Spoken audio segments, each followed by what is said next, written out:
5 történet az elmezavarról.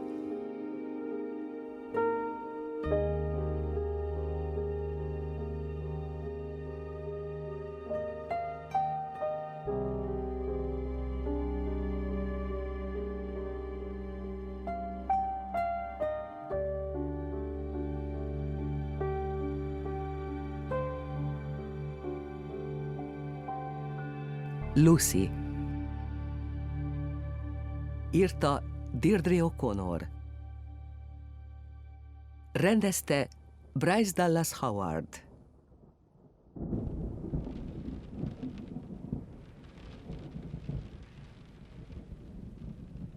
Lucy, tudja, miért került vissza a kórházba?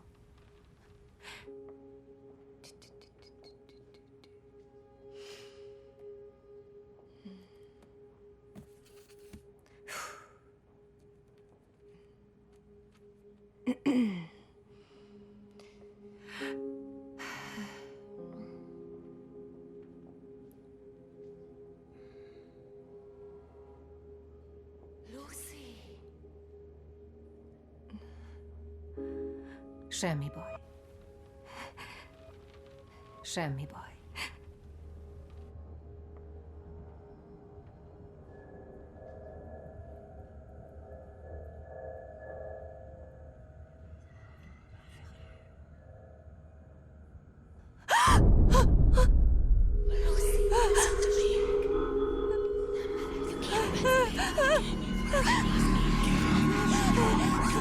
Kérem, engedjenek ki! Kérem, engedjenek ki!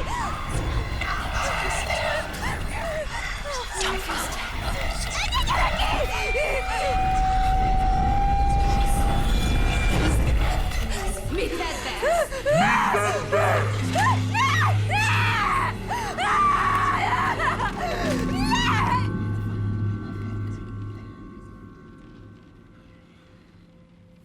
Hogy van a csuklója, kedves? Sajnálom, hogy lekötöztük.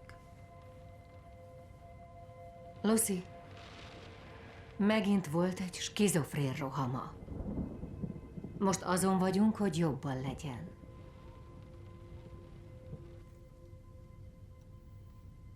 Lucy, talán mutatkozzon be a csoportnak.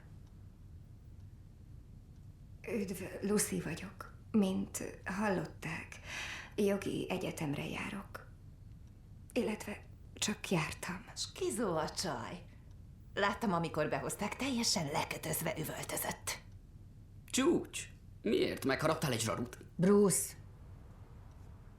Jól van.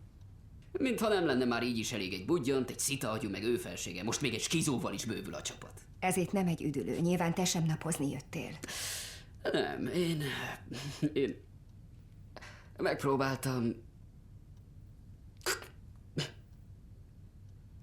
Elfogytak a bogyóim. Nekem is.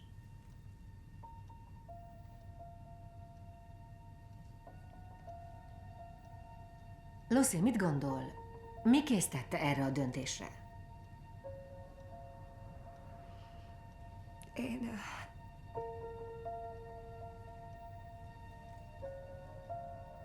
be akartam bizonyítani magának, hogy tévedett. Miben tévedtem? Bennem. A diagnózisomban.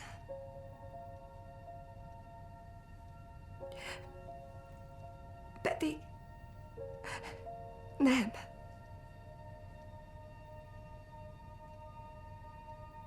Skizofrén vagyok.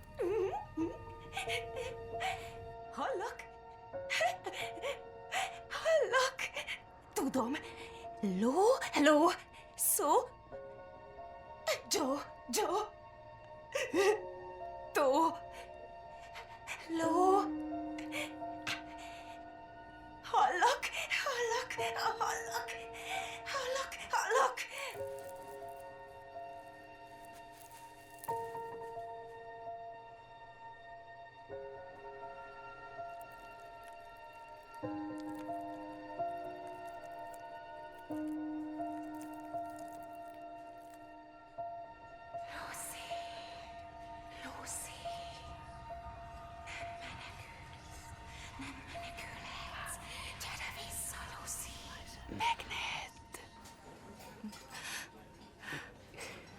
Gusztustalan. Kóstold meg a palacsintát. Cseresznyés. Szép reggelt.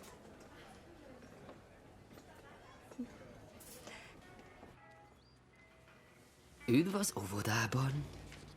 Ennél hülyébbnek már nem is érezhetném magam. Szíjelesre érettségiztem. De biztos nem a képzőn. Meddig kell még ezt csinálnunk? Miért nem tetszik a rajzterápia? Nagyon szép, Edward. Látom, hogy egy házat rajzol. Csak nem a szülőházát. De igen. Látom, hogy egy fát rajzol, csak nem a szülőfáját. Legalább nem kést rajzolok. Milyen kést? Ezt itt. Ezért megemelik a gyógyszeradagodat, igazán nem kellene késeket firkálnod rajzterápián. Szeretem a tüzet. Ne! Mutassa csak. Mintha egy külső erő irányítana. Mindjárt jön.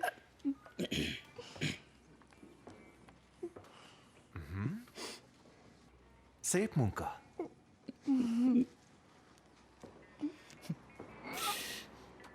Az enyémet tönkretetted. Bocsi.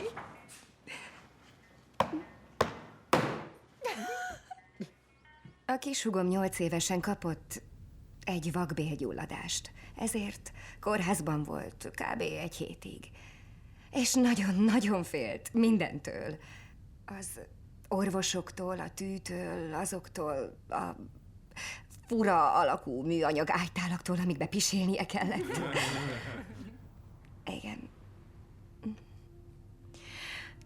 Szóval én bevitettem magam anyával a kórházba, minden nap. Ott ültem az ágya mellett, és kilakkoztam a körmét, meg együtt nevettünk a nővéreken.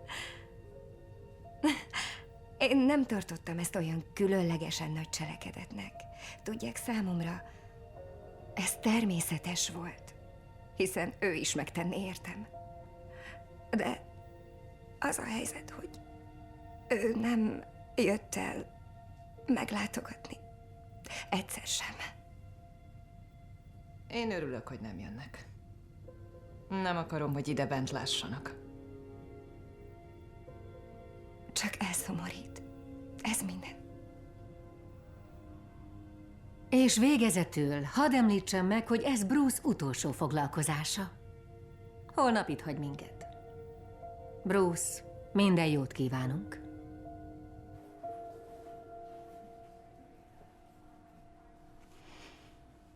Azt hittem, te kimehetsz. Így van. Hát akkor miért nem használod ki? Szóval tényleg elmész? Lejárt a biztosításom, úgyhogy úgy néz ki. És készen állsz? Van más választásom? Fázol?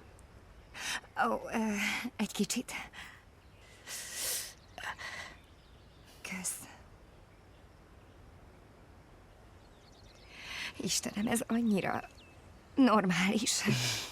Hát nem őrültség.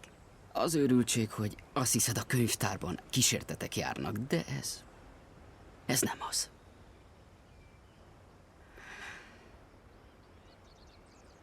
Milyen érzés? Micsoda? Hangokat hallani. Ó, szar. De mégis milyen érzés? Mert én úgy képzelem, mintha egy rádió szólna a fejedben, vagy ilyesmi. Nem a fejemben, hanem a fülemmel hallom őket. Mintha emberek állnának mögöttem, vagy mellettem, settenkednének. Néha csak egy. Máskor meg olyan sokan, hogy nem tudom a hangokat megkülönböztetni a saját gondolataimtól. És mit mondanak? Hogy minek élek. Hogy értéktelen vagyok, hogy gonosz, hülye. Annyira sajnálom. Nem, ez... De ez... félelmetes. Jó dolgokat nem mondanak? Olyanokat, hogy tündértorta illatú a hajad. Vagy azt, hogy nem akarlak elhagyni.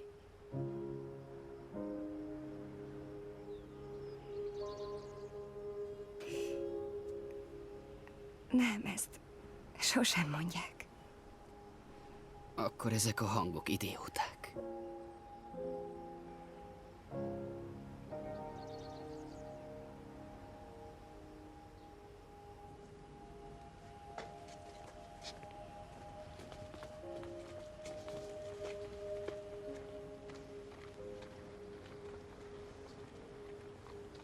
Ez meg mi? Egy labirintus. Felteszel egy kérdést, oké? Egy kérdést? Valamit, amire választ vársz az életedben. Aztán csak követed az ösvényt. És talán megkapod a választ. Oké. Egy kérdést.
Nyugi!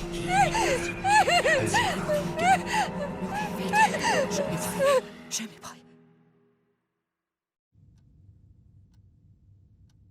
Lucy, hall engem? Tessék? Azt kérdeztem, felzaklatta-e Bruce távozása? Kijutok innen valaha? Elege van belőlem?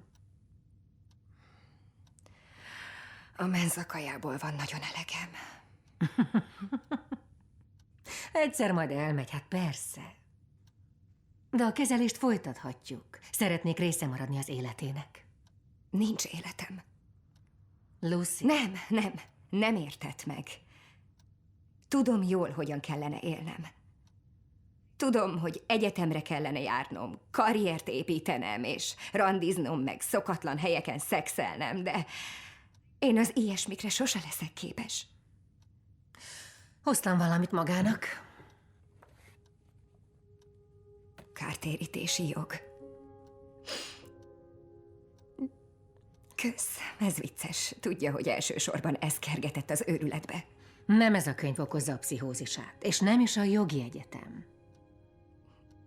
De nem is segít. Miért nem akar ügyvéd lenni? Akartam. Olyasmit akartam csinálni, amivel az agyam egészséges részét használom. És mi változott? Tudom, hogyan látnak engem. A skizofrén emberek nem ügyvédek. Legfeljebb csövesek. Bizonyítsa be, hogy tévednek. Fejezze be a jogot. Olyasmire van rálátása, amit csak nagyon kevés ember ért. Gondolkodjon el ezen. Ha befejezi a jogot, kiken segíthetne?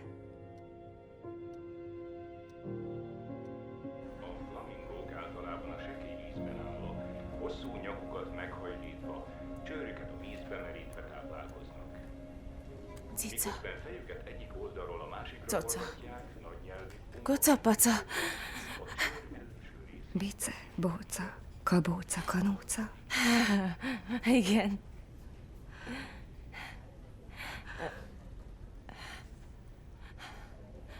Igen.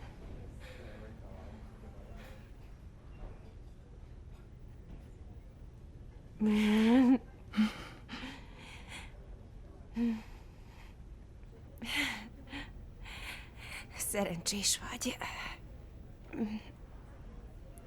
A te fejedben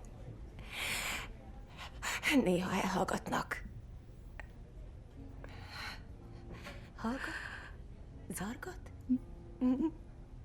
Kavargat, takargat. Takar, teker, tükör.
Grace. Írta Jan Oxenberg.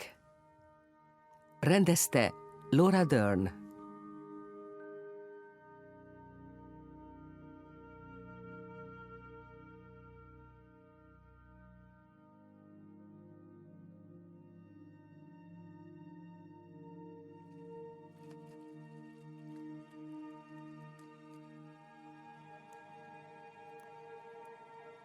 Van egy titkom. Az anyukámmal kapcsolatban. Van egy anyukám, akiről a barátaimnak mesélek. Aki olyan, amilyet szeretnék. Ő főleg a hógömbömben él.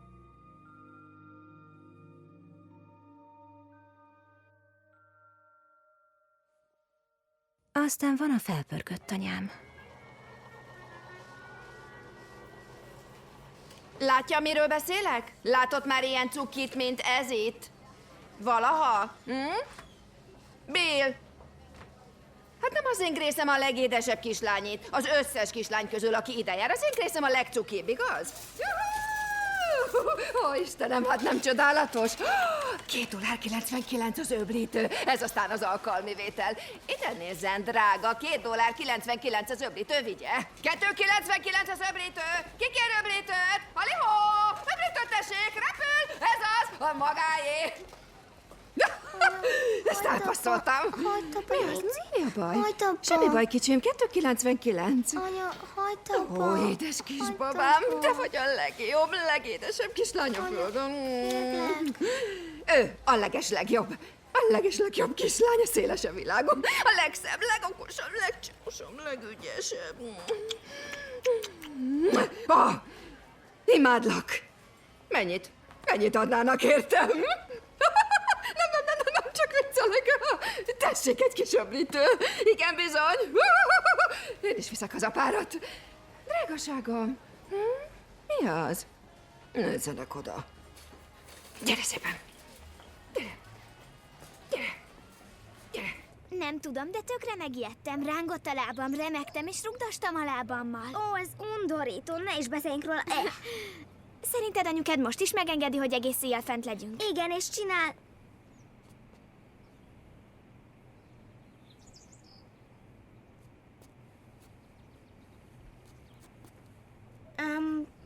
este mégsem lesz jó. Most jut eszembe, hogy át kell mennem a nagyihoz. De miért? Pont most? De beugrom hozzátok, ha tudok. Talán. Jól van, akkor holnap.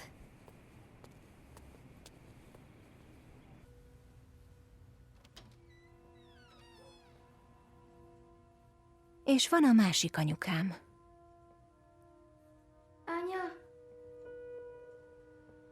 Milyen volt a suli? Megmasszírozzam a lábad? Ó, nem, drágám.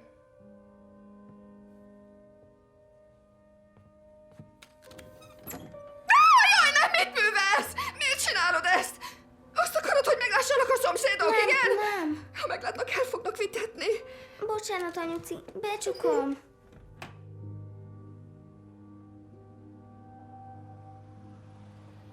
Milyen teát szeretnél? Ment a teát? Azt szereted?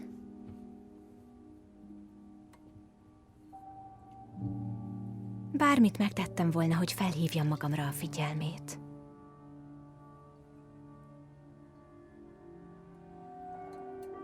Au, au, au, au, au, anyu, megégette magam! Au! Menj. Keresd meg apádat. Apuci. Apuci majd segít.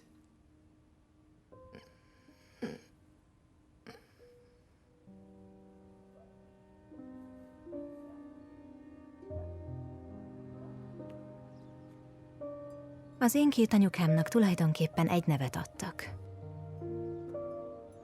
Csak hogy apa akkor már nem volt ott. Csak én maradtam, hogy ezt eltitkoljam. És hogy megvédjem őt. És meg is tettem. És olykor remekül mulattunk.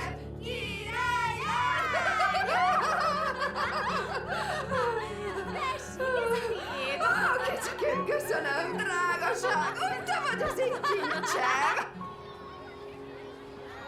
Ó, drágám, szívem. Adjad, hogy öröm. Szia. Anya, mi az? Ó, semmi. Mit csak? Két szó! Ryan Gosling! Akarod, kicsim? Találkozok Ryan Goslinggal! Igen, tudom, szerintem is kicsit furán néz ki, de gyere, szállj be! Nem hiszem, hogy ez jó ötlet. Gyere már, szállj be! Végre vársz! Jól van, jövök. Nagyon jó lesz! Nyugodj meg, minden le van vajazva. Ő hívott meg minket. Hazaugorhatnánk még előtte? Nem szeretném, ha ebben látna először Ryan Gosling. Úgy néztek ki, mint egy csapat diáklány. Hey, irány, shoppingolni! Oké, A legjobb fejanya a világon! ugye? Ryan Gosling! Grace, elképesztő anyukád van. Azt mondta, hogy persze úgyis egész éjjel itt melózunk, erre én. Ó, tényleg nem baj, ha benézünk erre ő. Dehogy is, úgyis próbálunk. Ezek meg Nézd, nem tudja, mik azok. Anya. Ez jó. Hát aranyhalak. Nem láttál még aranyhalat? De miért tart aranyhalakat a kocsijában? Igazából fogjuk őket, és elviszük az óceánhoz, és puf, bedobjuk őket a vízbe. Abba belehalnának, ezek édesvízi halak. Oké, értelek, drágám, de olyan okos vagy. Akkor jön a B-terv, ötöljük ki a legjobb tervet. Egy olyan tervet, ami nem csak jó terv, hanem a tökéletes terv. És azt túlélni? Imádni fogjátok. Remek. Irány a rúzs, irány az ékszerosztály. Cipő, táska! Ó, cipőt nézzétek, csajok. Igen, adom a cipőket, meg a táskákat. Jól van, lányok. Igen. Menjünk először. Nehogy megsüljenek a halacskák. Igen, meg Őket is hozzuk. Utána, lányok. Gyere, Grace, te is.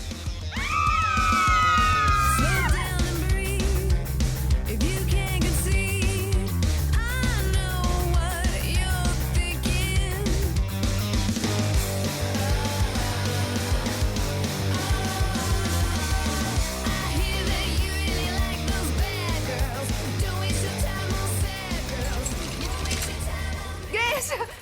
Mi az? Miért nem próbáltál fel semmit? Bevetted a gyógyszereidet? Ezt meg hogy érted? Persze, hogy bevettem őket. Az ég szerelmére, onyó. Csak mert nem szórod így a pénzt, ha beveszed. Mire célzol, ha? Semmire. Csak jól érezzük magunkat, ez olyan nagy bűn. Ha időnként egy picikét rosszul vagyok, már nem is érezhetem jól magam. Nem, én nem ezt mondtam. Mind remekül szórakozunk, látod? Ó, ez a kabát káprázatos. Látod azt a jackit rajta? Gyönyörű, igaz? Új, és az a cipő! Uramisten, maga a töké! Rendben, kicsi, erre valami. Ehhez mit szólsz? Hogy csak ez a Laci? Gyere, Grace. Gyere már! Egyeztek felsőt, egyet Grace-nek. Igen, mámat kérdeztem. Köszönjük, Robin, maga tényleg annyira jó Péter, itt is van kicsim. Pont az órunk előtt tudtam, Mi? csak hinni Na kell ne. benne, és A eljön. szökőkút a B-terv? Ez most komoly? Itt akarja elengedni őket? Persze. Hihetetlen. Mit szólsz, kicsim? Ó, Istenem! Jaj, de klassz tetszik a Gyertek ki halacskáknak! szépen! Pá! Osszatok szépen! Osszatok szépen! Asszonyom, ezt nem anya, lehet, nem kéne. tilos? Anya, hát ez Anya, mennünk közterület. kéne. Hogy a kis bajtásoddal! Gyere, anya! Anya! Anya, kérlek, gyere! Hölgy és Gyere urak, szépen, kiskorú menjünk! aranyhalakat Gyere, próbál elnézést, de... beleengedni a szökőkútba. Anya, Nem igazán tudom, mi Elnézést, bocsánat! Grace, gyere gyorsan, szállj be! Haza akarok menni. Ne! Miért? Leckét kell írnom. Izzy, felhívnád anyukádat, hogy jöjjön értünk. Értünk. Easy, nehogy elcsesztesz nekem. Ne, De most Léci, mi ne van? csináld, De gyere én velünk. találkozni Jó, akarok de Ryan most ez- Goslinggal, én anyukáddal megyek. Igen, kicsim, rájön! Kérlek, ne. Ti velem jöttök, Grace pedig hív egy taxit, rendben? Van nálad pénz. Ne, anya, ne, inkább én is jövök, várj egy picit. Tudtam. Látod? Édes vízben vannak, remek helyük lesz. Ryan Gosling!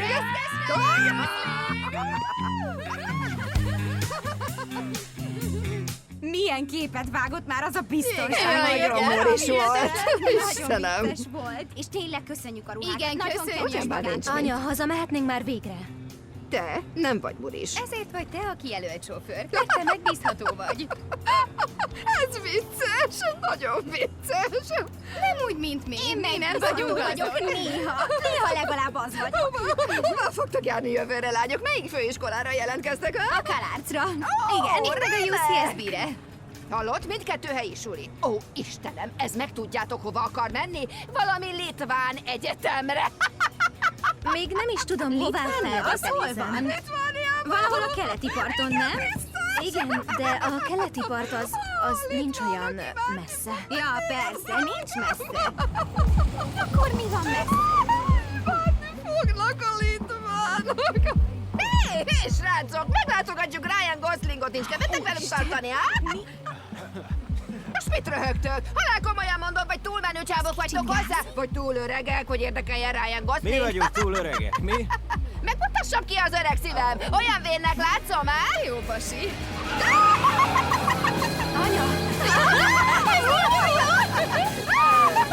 Anya, kérlek, állj meg!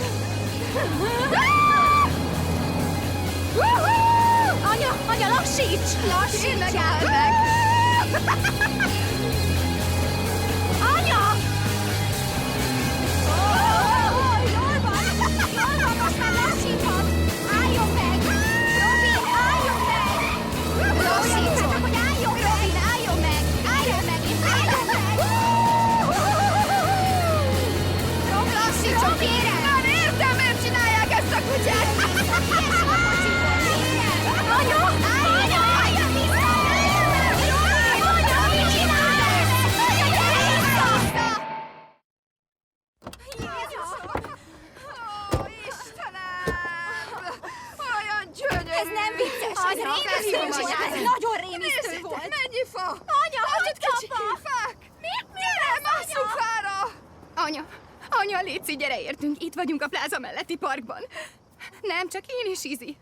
Anya, Grace anyukája bedilizett, majdnem megölt minket. Mentünk a kocsival, és egyszer csak elkezdett versenyezni az úton. Nem Annyira tudom, mi sajnálom. történt, egyszerűen. Nagyon Mi sajnálom. baja van anyukádnak? Bipoláris. Nem, itt vagyunk. Mi? Papírja van róla, hogy zakkant? És te engedted, hogy beszálljunk mellé a kocsiba? Én rengetegszer próbáltam beszélni erről veletek, de sosem hallgattatok meg. Mondhattad volna, hogy őrült. Nem a pláza mellett! Nem, jól vagyok, anya. Csak gyere értünk és kész. Nem, anya, csak gyere értünk, kérlek! Izzy, én nagyon sajnálom, hogy kitettelek ennek az Grace, egésznek. Én már tudtam. Mindig is tudtam. Mindig tudtam, hogy anyukád más, mint a többiek. Menj csak, Oliviát majd én elintézem. Anya! Idefent vagyok, drágám. Hogy tehetted ezt? Hazudtál nekem, megint! Leálltál a gyógyszerekkel, megint! Ó, nem, itt van nálam. Gyűlöllek! Végeztem. Annyira elegem van. Végeztem veled. Nem bírom tovább. Ó, meg is van, itt van, itt van. Bele fogok őrülni. Mit csinálsz már megint? Itt a gyógyszerem. Hát ezért akarok olyan messzire menni, amennyire csak tudok. Nem tudlak megmenteni, és nem bírom végignézni, mit művelsz magaddal újra meg újra. Mindig, mikor azt hiszem, hogy most jobban leszel, kiderül, hogy mégsem. Itt a mama, itt a mama. Nézd csak, itt vannak. Összeszedem őket. Összeszedem mindent, egytől egyig. Minden egyes szemet. Összeszedem mindent, és aztán... Tessék, fogd csak meg nekem. Fogd csak meg, drágaságom. Így. Jó van, így. Összegyűjtöm szépen az összeset, és beszedem minden, drága. Mindent beszedem, mert tudom, hogy nem vagyok valami jó mami. Nem voltam jó mami, nem egyáltalán nem voltam jó mami, de most jó leszek, mert beszedem mindent, beszedem.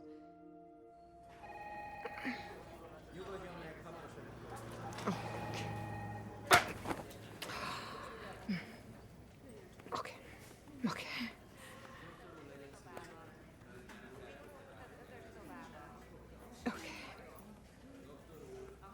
Jó kislány vagy. Mama legjobb kislánya. Igen, nekem oda kellett volna figyelnem rád. A gyógyszereidre, hogy... Az én gyógyszereimre? figyelsz. Neked kellett volna figyelni az én gyógyszereimre, de hát azok az én bogyóim, azok a mama bogyói. Azok mami bogyók. Nem baba bogyók, oké? Az én dolgom. Az én felelősségem. Nézd rám, kicsi lány. Te nem vagy hibás. Robin Joffrey. Csak egy perc, rendben? Csak egy perc. Hívd fel a nagyit, jó? Jó. Hallod, kicsikém? Nyugodtan hívd fel a nagyit. Majd gondodat viseli. Robin, kérem. Megyek már! Már is megyek.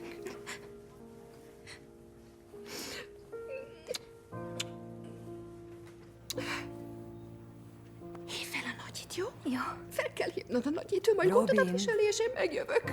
Ó, nagyon hamar. Búcsúzzon el. Jövök már!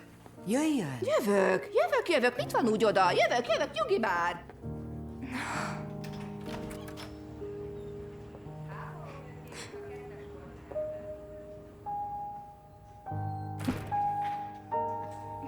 Beszélek vele. Menj csak.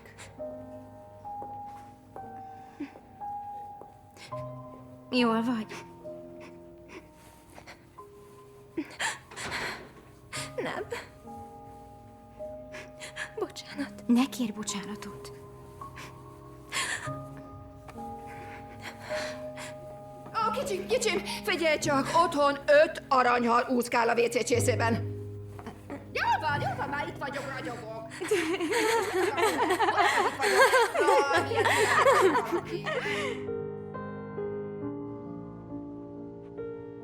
És hogy miért az édesanyámat választottam dolgozatom főhőséül?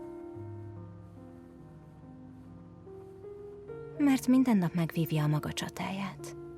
Annak ellenére, hogy talán sosem nyeri meg a háborút. Segített megértenem, hogy nem én okoztam a betegségét. Hogy nincs hatalmam felette. Hogy nem tudom meggyógyítani. Ő az anyukám. És ez az ő története.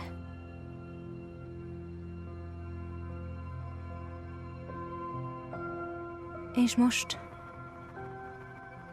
végre készen állok, hogy elhagyjam az otthonom. És elkezdjem a saját történetem. Ellison. Írta Howard J. Morris. Rendezte Sharon Maguire.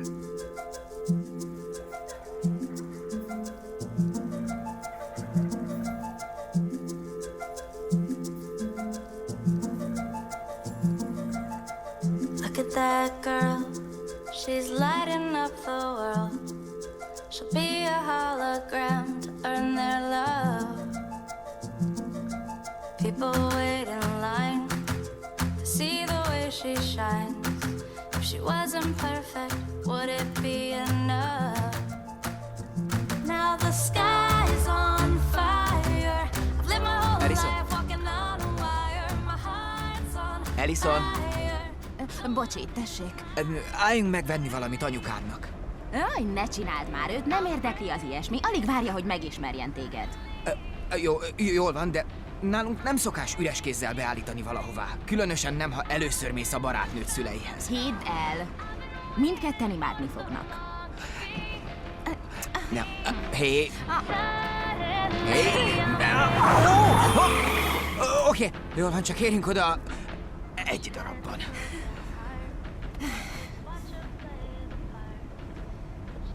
Különben a régi szobámban fogunk szexelni. Biztos, hogy a szüleidet nem zavarja, ha együtt alszunk? Nem érdekel. Hello Kitty szemeláttára fogjuk csinálni. Azt akarom, hogy lássa.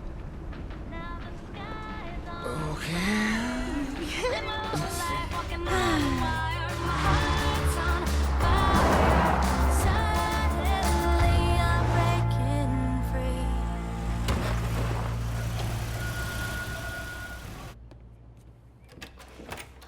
Anya, apa, megjöttünk! Itt az én kicsikém, drágaságom.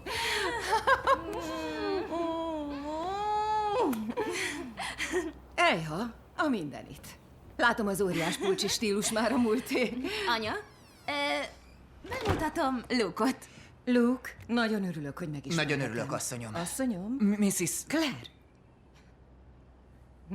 Luke, kissé meglep, hogy üres kézzel állít be hozzánk. Csak ugrat. Írtam neki a kocsiból, hogy mindenáron hozni akarsz valamit. Apa, hol van? Mindjárt jön egy perc. Oké. Erről jut eszembe, be kellene fejeznem a vacsorát. Luke, felvinnéd a csomagokat a Persze. szobámba? Az első ajtó balra, a falon egy Hello Kitty poszter. Ez szuper. A koleszban is együtt alszunk, nem fogom megjátszani magam. Nem, persze, nem, ne is, nem úgy neveltelek. Kedves, hogy érdekel a véleményem.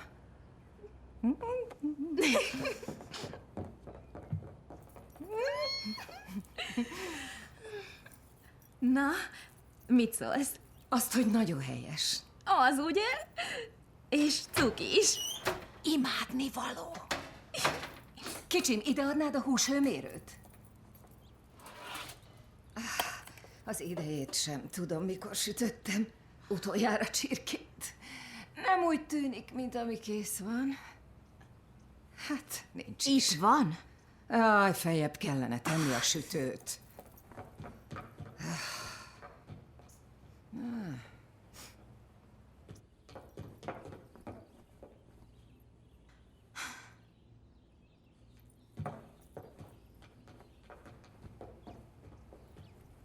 Anya. Mikor? Ma este? Ez most halálosan komoly? Ma este? Szóval ott van apa. Eli sokkal jobban van. Végre sikerült beállítani a gyógyszereit. Van egy pszichiátere, akit imádunk. Akkor miért nem szóltál, hogy hazajön? Mert akkor te nem jössz. Igen, de tudtad, hogy jön velem Luke is. Eli, mondom, hogy egészséges. Tényleg? Mert egy egészséges embernél le kell szerelni az ajtókat, amikor hazajön? Oké, jobban van. Persze, most éppen. Ha elmentél volna hozzá, tudnád. Hogy mondjam ezt el Luke-nak? Ő nem is... Nem mondj neki semmit. Elköltünk együtt egy kellemes, feszültségmentes vacsorát. Számára óriási lépés hazajönni. Kérlek, ne stresszeld őt. Én csak szerettem volna normális családnak tűnni legalább 5 percig. Éppen ennyi időd van. Ha-ho, az összes ajtót lecserélik éppen, mert mindegyik le van akasztva. Más meg ki van akasztva. Ó, ez biztosan apád lesz. Oké, figyelj, biztos nem alszom a te szobádban. Sehol sincsen ajtó, Eli, kivéve a fürdőszobát, de arról meg hiányzik a kilincs, és nem lehet bezárni, ráadásul mindenki belát a lyukon. Mégis, hogy használjam így a fürdőszobát? Hidd el, ez a legkisebb probléma most. Nekem ez elég nagy probléma. Hé, Eli kicsi! Ó, hogy vagy, drágám? Apa, ő Luke. Szia, Luke! Nagyon örülök, hogy megismerhetem, uram. Én is, sokat hallottunk már rólad. Én szintúgy. Ő pedig a nővérem. Lucy vagyok. Szia! Éhesek vagytok?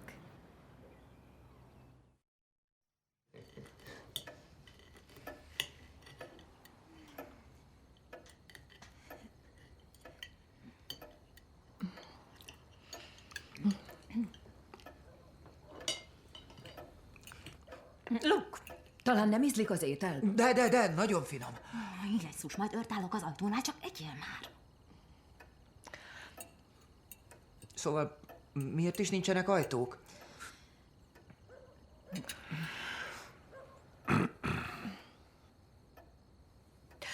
Nos, röviden, néhány éve bezártam Elit a szobájába, és megpróbáltam megfojtani egy hálóinggel. Teljesen megértem. A tesóimmal mi is folyton verekedtünk. Ez nem pont olyan volt. Nem is ismered őket. Na és miért akartad megölni a hugodat? Mert a tűzjelző azt mondta. A kérdés az, vajon miért nem azt mondta, hogy süss muffint? Beszélt hozzád a tűzjelző? Igen, főleg régebben. Figyelj, Ellie említette egyáltalán, hogy van egy nővére? Igen, persze. Mondta, hogy a jogra jársz. Ennyi? Csak ennyit mondott? Ez most komoly. Igazából van még valami, amit Ellie mondott rólad. Mit? Oké, emlékszel arra az estére, amikor be voltál tojva a töri vizsgától? Azt mondta, hogy bárcsak ott lennél. Mert hogy kislánykorában, amikor izgult valami miatt, mindig bemásztál mellé az ágyba, amíg el nem aludt.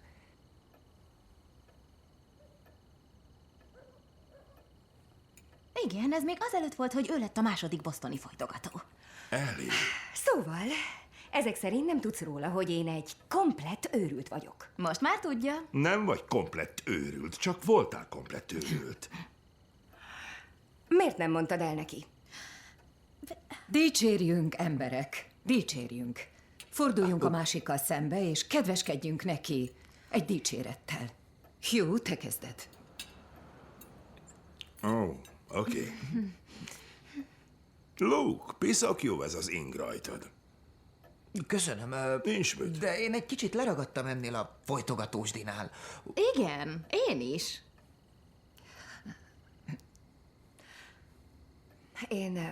Én skizofrén vagyok. Ez az, amikor valakinek több személyisége van? Nem, az a többszörös személyiségzavar. A skizofrénia az egy pszichézavar. Általában nem vált ki agressziót, de gátolhatja a gondolkodást, az érzelmeket, a viselkedést. Én sem nagyon értem, mit jelent. A lényeg az, hogy halucinálok, és néha hangokat hallok, amelyek megmondják, mit tegyek. Idővel megtanultuk külön választani az igazi Lucyt a beteg Lucytól. Ja, mintha az olyan könnyű volna. Nem, én tökre megértem. Mit csinálsz? Hát értem, amit anyukád mond. Nem okolhatunk valakit azért, mert beteg, nem? Köszönöm, Luke. Vagyis az ő pártját fogod? Nem, senki pártját Remek. nem fogom. Mármint persze a tiéden kívül. Luke, nyilván. a látszat ellenére nagy szeretet van köztünk. Már bocsánat, de eddig hol voltál? Mert az én szerető nővérkém megpróbált kinyírni engem. De csak a betegsége miatt, nem? Igazából nem akarta a halálodat. Igazából? Mégis mennyire kellett volna akarnia, hogy valaki mellettem álljon végre? Gondolom nálatok nem ilyen egy átlagos családi vacsora. Még egy rohadt ajtót sem lehet becsapni itt!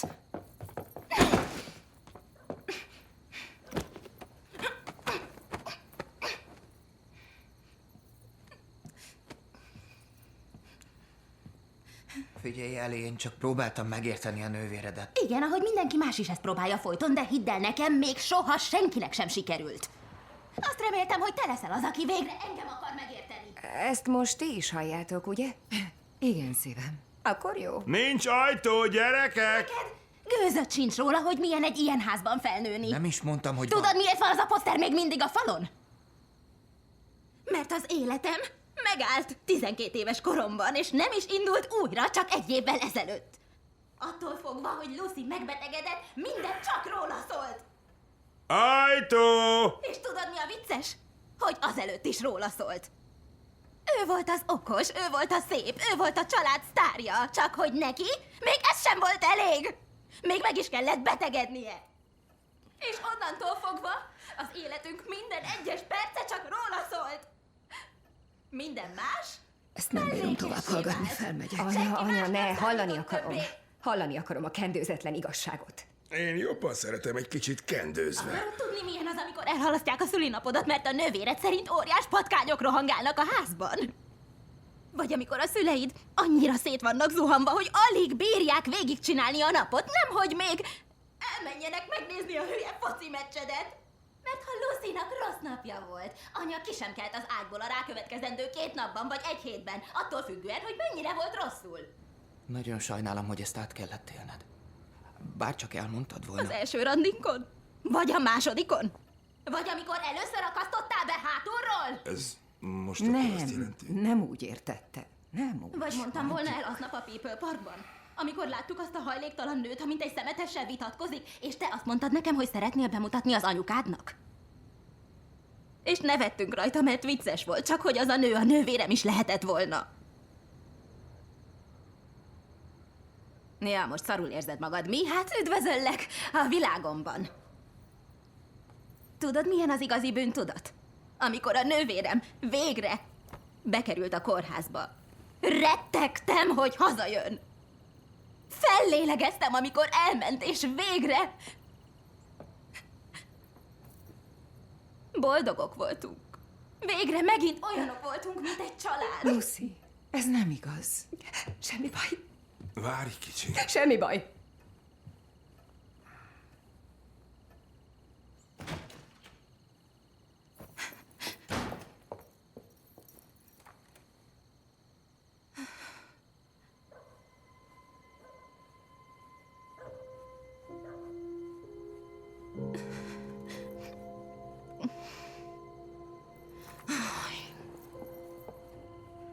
Hát, legalább a csirke sikerült.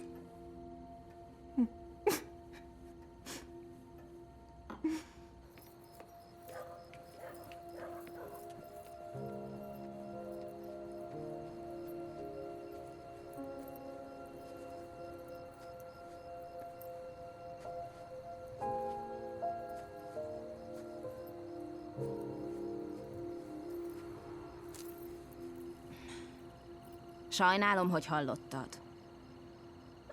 Ha valóban sajnálnád, valószínűleg nem mondtad volna egy olyan szobában, amin nincs ajtó. Nem akartam kegyetlen lenni. De akartál, Ellie. Ezt már réges-régen el akartad mondani nekem. Felfogod, hogy azért haragszol rám, mert beteg vagyok?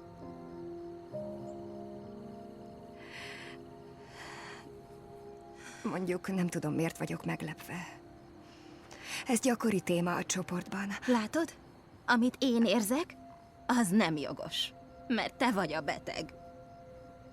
Mintha senki nem emlékezne rá, hogy a nővérem, akit mellesleg istenítettem, ahelyett, hogy csak feküdt volna mellettem, az ágyban fogta a hálóingemet, hogy megfojtson vele. Értsd meg, ez nem ellened irányult! Jézusom, ez abszurd! Végig arra gondoltam, hogy ez nem valóság, a nővérem szeret engem, és hogy mi a fenén mosolyog Hello Kitty a falon.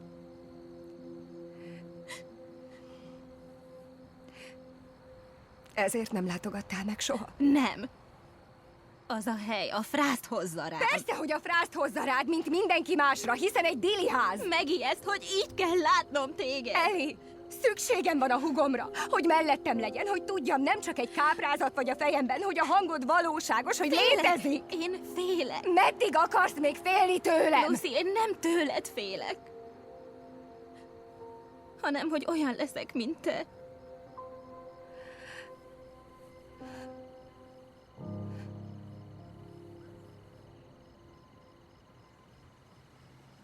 Kenyérpuding!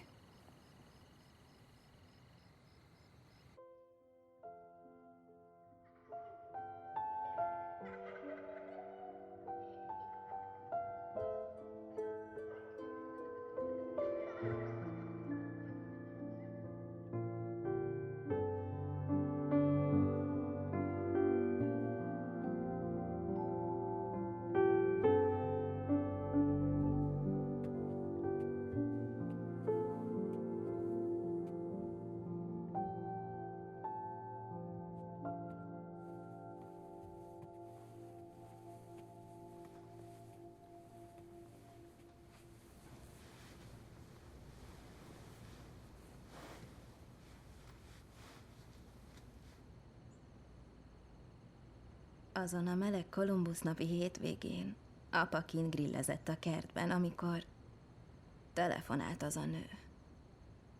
Azt mondta, hogy valami nagyon nagy baj van veled, és hogy lekötözve szállítottak el a kollégiumból. Előző héten találkoztunk, és ünnepeltük a szülinapodat Westwoodban. 19 voltál, amennyi én most.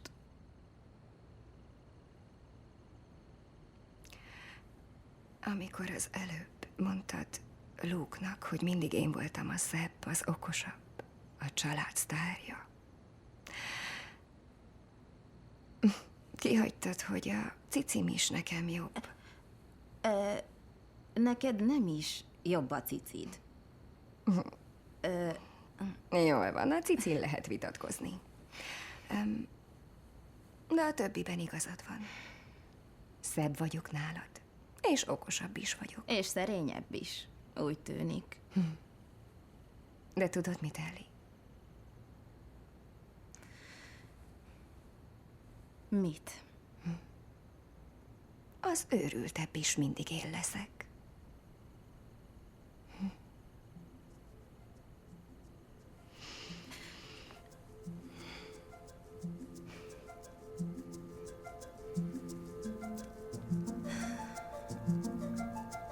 Look at that girl, she's lighting up the world. She'll be a hologram to earn their love. People wait in line to see the way she shines. If she wasn't perfect, would it be enough? Now the sky's on fire. I've lived my whole life walking on a wire. My heart's on Eddie. Írta Stephen Gaccio. Rendezte Bonnie Hunt. 10 éve vagyok házas, méghozzá folyamatosan ugyanazzal a nővel.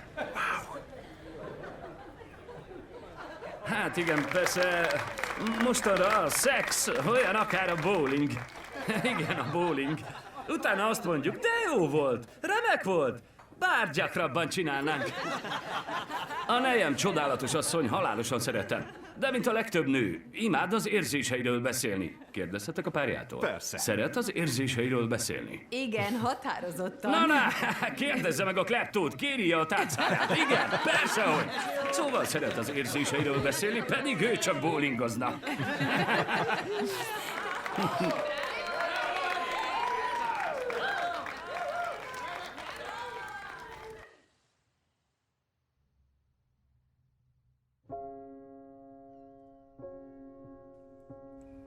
Tessék?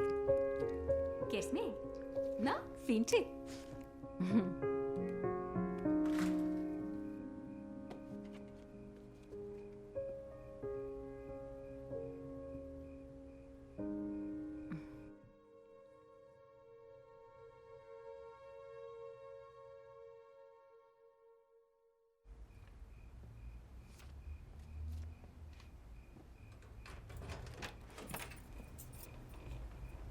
Na jó. Szia, szívem! Ne itt feküdj. Késtél. 2 műsort nyomtál? Nem, csak...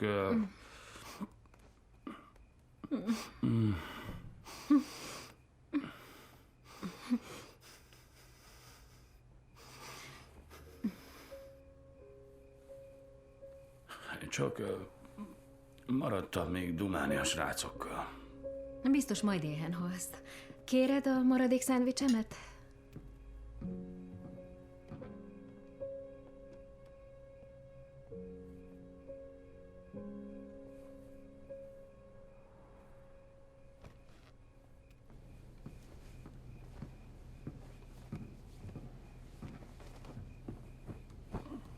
Keljünk fel korán és menjünk ki a piacra. Veszünk egy kis kukoricát. Twistert is vihetnénk. Jó, felőlem. Remek.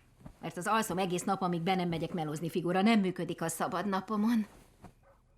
Oké? Okay? Most alhatok végre.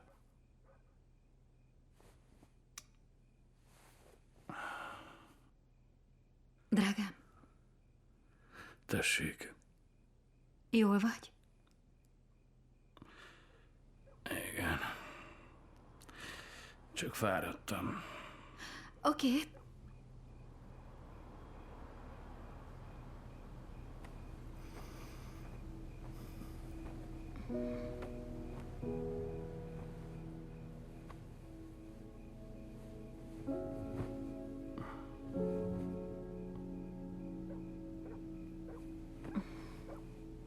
Tessék, vallja csak be, rajta! Nem én voltam, nem én!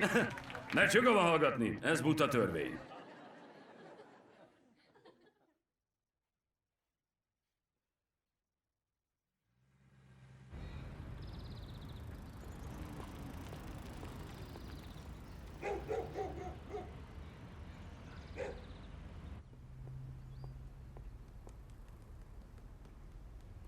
Oh, Twister. Oh. Eddie! Nem engedett ki a gazdi, mi?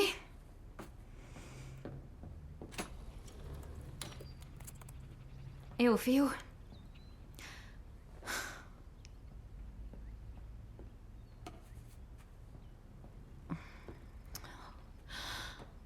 Úgy tudtam.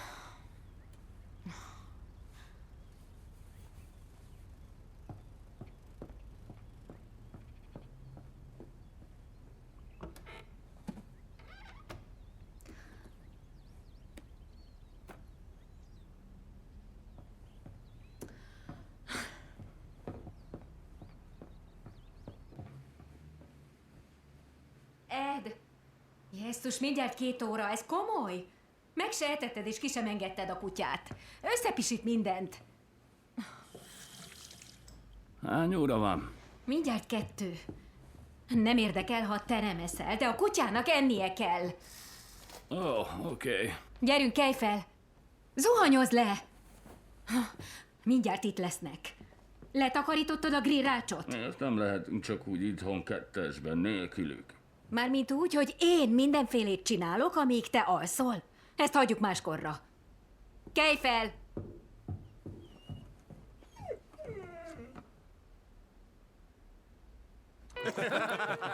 Rajtad röhögünk. Nem én vagyok hasbeszélő bábú. De nincs harag. Felhasználhatod a műsorodban, nem? De igen. Kérsz rá sajtot? Kérek, na, sajtburgert. Csinálhatom én? Nem bánod, Megcsinálom. hátveszem. Nem bírom, ha bárki hozzáér a sajtomhoz. Megengeded? Egy pillanat az egész. Hát is a sajtjára, megértem. Ja, nekem is csinálsz Szóval egyet. járok erre a csodás főzőtanfolyamra, ahol megtanítják elkészíteni a kör- és karottás kukoricás készót.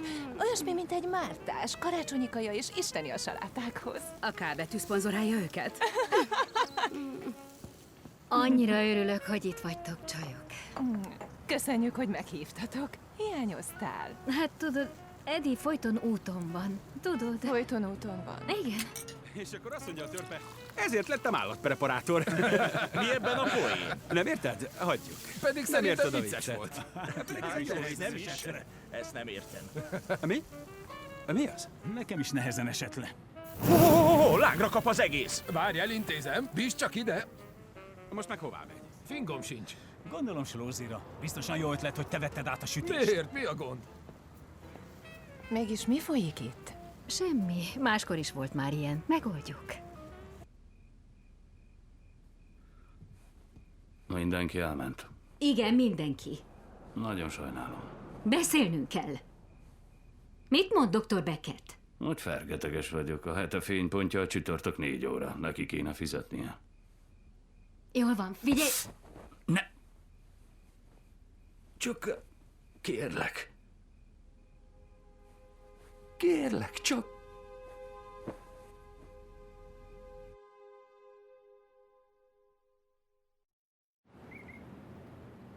Nem tudtam, hogy már nem jár magához.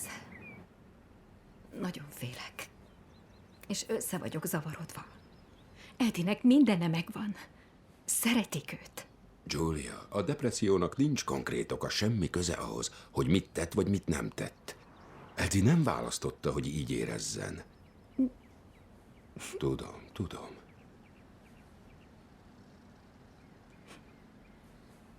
Bármeddig elér a keze. Fel sem eszmélsz, és már is ad egy tockos. Csak azt hallod, hogy...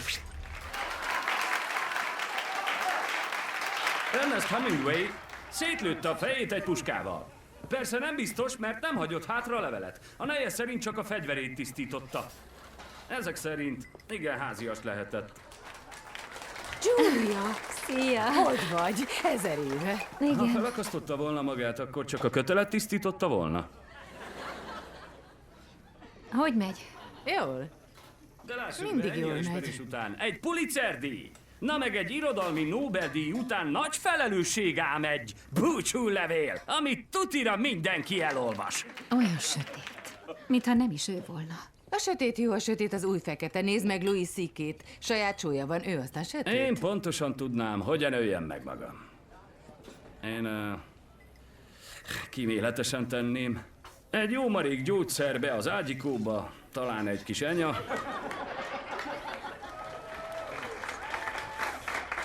Bizonyos országokban, igen, jól hallják, bizonyos országokban az öngyilkosság büntetendő. Törvénybe ütközik, hogy megöljük magunkat. Vajon hogy zajlik ez? Uram, kérem, jól figyeljen rám, rendben? Tisztában vagyok vele, hogy ön halott, de most szálljon ki a kocsiból és tegye hátra a kezét.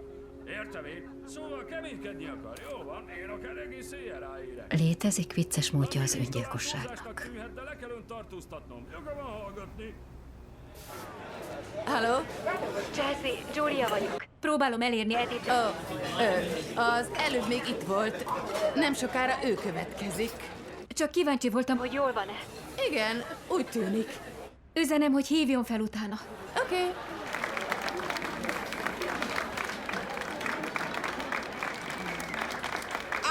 Itt! Jól mulatnak? Remek! Ennek örülök! Következő fellépőnk Eddie Tenenbaum, aki... Igen, mind szeretjük!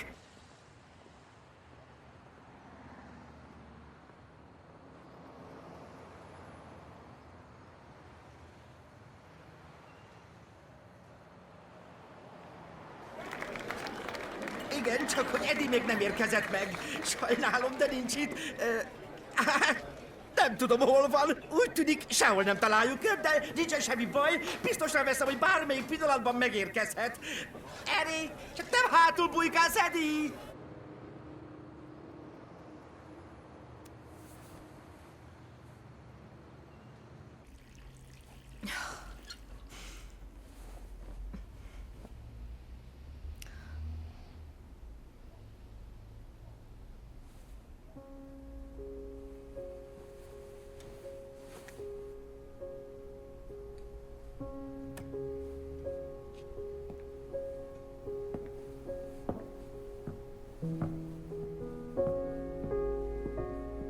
Gyere, drágám. Kimegyünk egy kicsit. Gyere.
Maggie.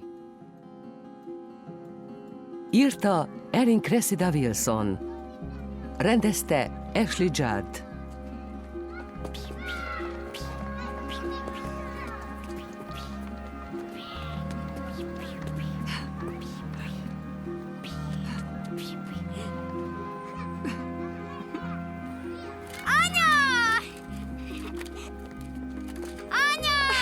Kicsim!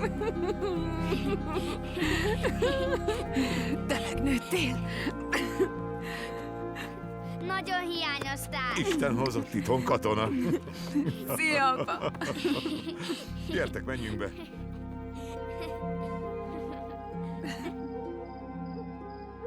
Ugye tudod, hogy a mama szeret téged? Ígérd meg, hogy nem mész el többet. A mami nem megy sehová. Itt maradok veled. Hé, csak nem egy nagyfiú fogat látok ott. Megtekertem 134-szer, és végül bent esett ki a suliban. És mit hozott a fogtündér? Egy íjat, egy új Converse tornacipőt, és egy spéci elemlámpát. A párnád alá? Hát, nekem van a legmenőbb fogtündérem. Nagyon úgy néz ki.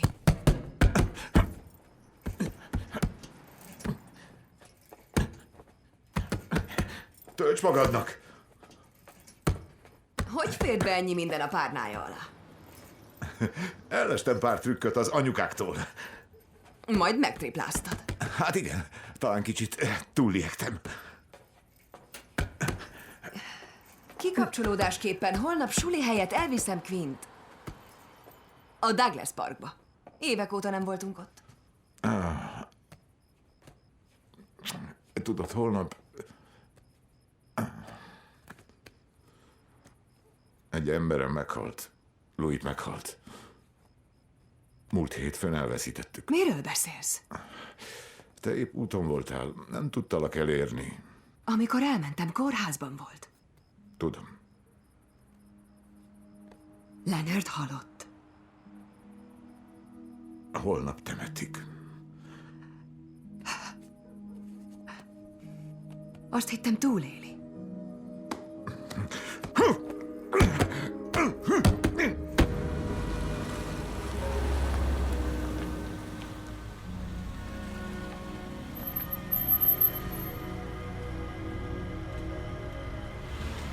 Gyere! Nem érzem jól magam. Nem bírok. Kiszállsz a kocsiból, és részvétet nyilvánítasz a családjának. Nem megy. Én itt maradok. Ő volt a felettes tiszted. Hazánk hőse. Mintha a fiam lett volna. Ennyivel tartozol.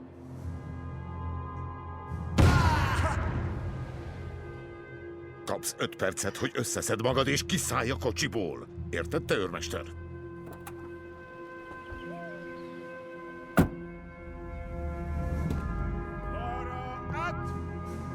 Lépés, indulj!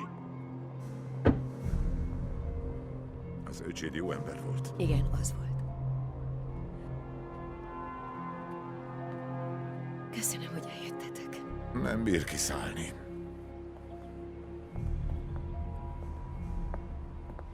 Szia! Isten hozott meg. Tudod, szerintem jót tenne neked, ha együtt lennél a többiekkel. Mindannyiunknak hiányzik. Az a pokolgép nem a te hibád volt.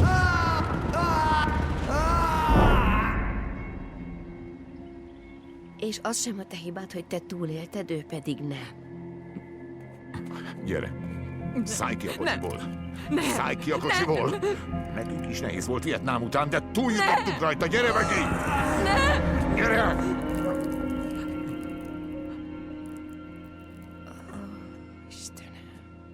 Vidd őt haza, Percy. Nincs semmi baj. Nincs semmi baj, sajnálom. Sajnálom.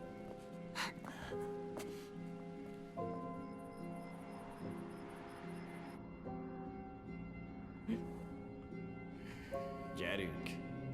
Vedd le a felsőt. Rajta. Vedd már le. Vedd le. Gyerünk már. Ne kéresd magad. Vedd le. Vedd már le. Mi az? Mitől félsz? Félsz tőlem? Engedj el! Én vagyok az, Leonard. Ne érj hozzám! Na, szórakozzunk egy kicsit. Ne csináld Akarod, ezt! hogy megvédjelek? Nem szólok senkinek! Akkor levetkőzöl, ha a felettesed azt parancsolja. Ne csináld ezt! Ne! Ébredj, kicsim, rosszat álmodsz. Csak rossz álom, ébredj! Szállj le rólam! Gyűlöllek! Ébredsz, Maggie!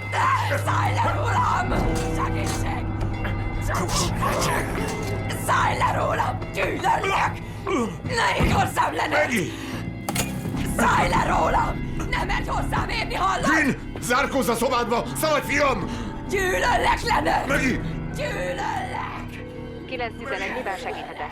A nevem Quinn, valami nagy baj van!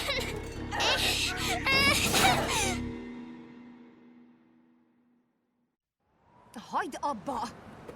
Ezt meg sem hallottam. Ez a hang folyton nem. Nem, ezt nem lehet, kérlek. Ennek nincs semmi értelme. Kérlek. Anya! Olyan bolond vagy. Szerinted mi van rajtam? Nem, egy szoknya blúzzal. Nem túl rövid. Oké, nélküled is elég ideges vagyok, mennem kell. A fenébe.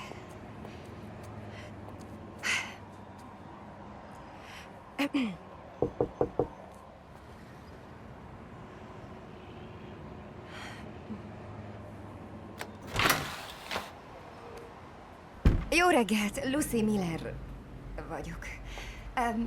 Maga biztosan Maggie. Én képviselem magát. Hoztam egy kis meleg lélekerősítőt. Már ami maradt belőle, a nagyja az új fehér blúzomon landolt, amivel jó benyomást akartam kelteni.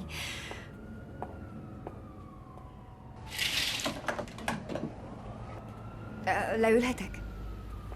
Oké.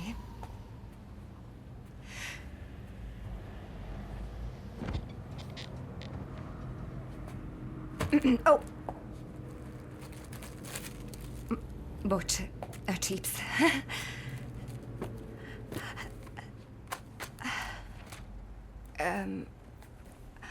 Nézze, az ügye nem reménytelen, Maggie.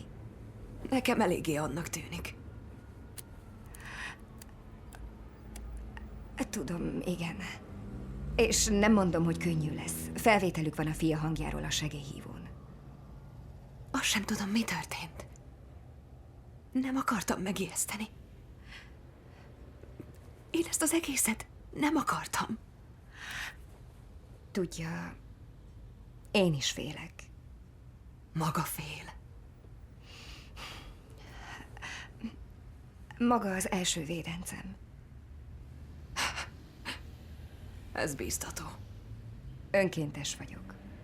Kifejezetten kértem az ügyét. Jótékonyságból. Azért, mert szerintem segíthetek.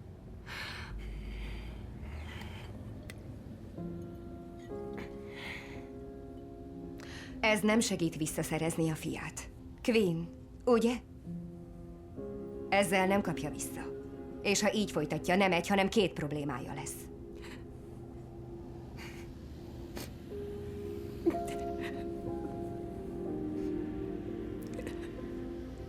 Tudja, mit mondott? Vissza akarom kapni az anyukámat. Én pedig a fiamat akarom vissza. Nos, a gyámhatóság addig nem adja vissza Quint, amíg nem részesül kezelésben, ahhoz viszont bizonyítanom kell a PTSD-t. A posztraumás stressz. Ez nem háborús sérülés. Nézze, megvan mindkét karom. Nem lőtték el egyik lábamat sem. És nem ülök egy rohadt kerekesszékben. Tudom. De a szexuális traumából eredő PTSD épp annyira valóságos. Tudom. És ez rossz fényt vet a seregre. Ami rossz fényt vet a seregre, az az, hogy a felettese megerőszakolta magát. Újra meg újra.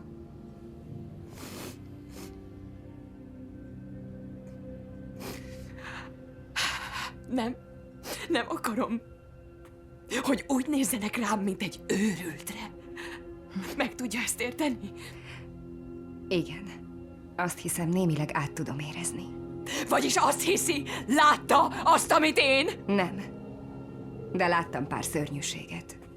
Láttam több ezer pókot nyüzsögni a barátom arcán. Maga zakkant. Igen. Skizofrén vagyok. Küldtek egy nálam is őrültebbet? Lehet. De őszinte leszek. Tagadtam a betegségemet. Nem szedtem a gyógyszereimet. Nem jártam kezelésre, rettegtem. És azt hittem, hogy a legszebb éveimet a pszichiátrián fogom tölteni. De elhatároztam, hogy meggyógyulok. És nem, nincs kedvem mindig terápiára járni, és utálom, hogy folyton konzultálnom kell a pszichiáteremmel. A gyógyszerek mellékhatásait meg végképp. De hatásos. És nagyon megéri. Az ég szerelmére ügyvéd lettem. Én vagyok a bizonyíték.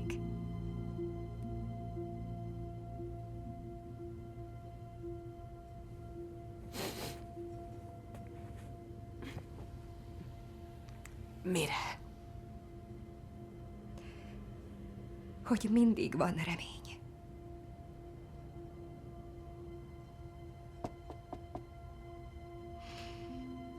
Elfelejtettem szólni, hogy vendége van.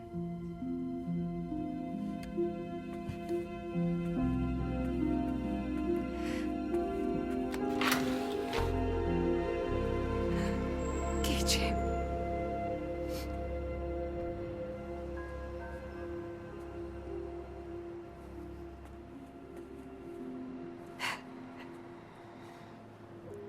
Szia. Rendbe jövök. Az a kedves néni ott segít, hogy jobban legyek. Hogy visszakaphasd a mamit. Visszakapod a mamit.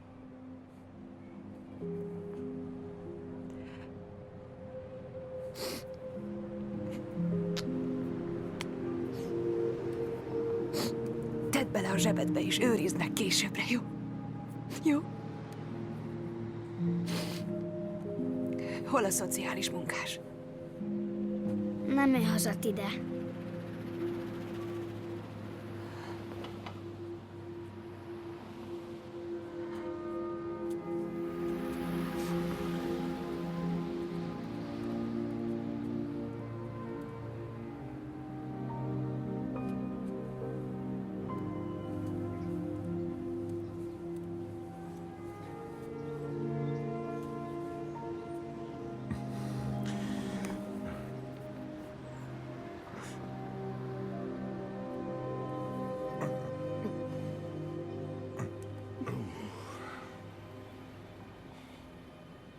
Anyád halálakor megígértem neki, hogy vigyázok rád. Vigyáztál? Nem vigyáztam, kicsim. Beengedtem, lenördött az életedbe. Nem a te hibád. Kicsim, ha nem volna halott, én ölném meg. Tudom. Annyira sajnálom, kicsikém. Sajnálom. Szeretlek meg. Kicsikém. Annyira szeretlek. Bíró úr, a mentális zavarban szenvedő emberek minden nap harcolnak. Vannak a háborúnak olyan áldozatai, akiknek a sérülései nem láthatóak. Maggie a betegségét nem saját maga okozta, poszttraumás stressz-szindrómában szenved, a seregben átélt szexuális trauma következményeként.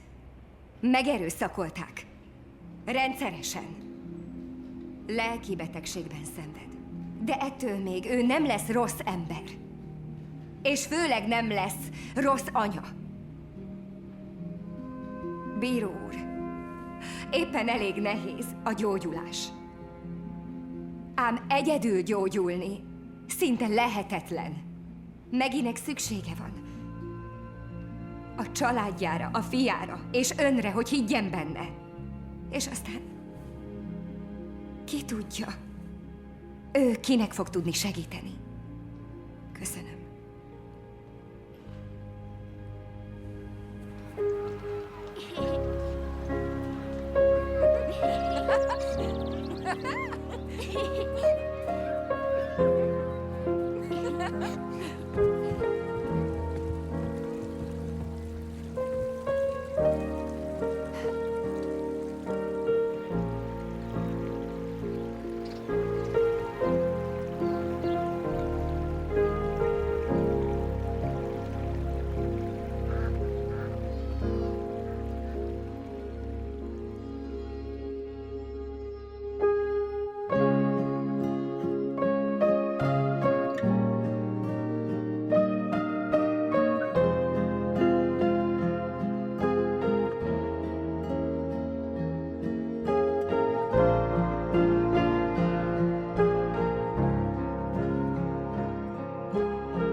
Magyar hangok.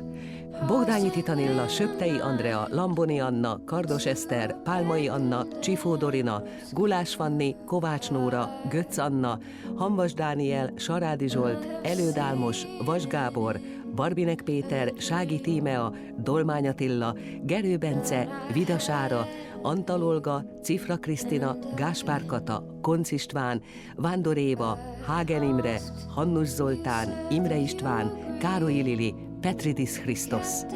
Magyar szöveg Járai Kira, hangmérnök Illés Gergely, vágó Kajdácsi Brigitta, gyártásvezető Kincses Tamás, szinkronrendező Nikodém Zsigmond. A szinkront az HBO megbízásából a Mafilm Audio Kft. Készítette.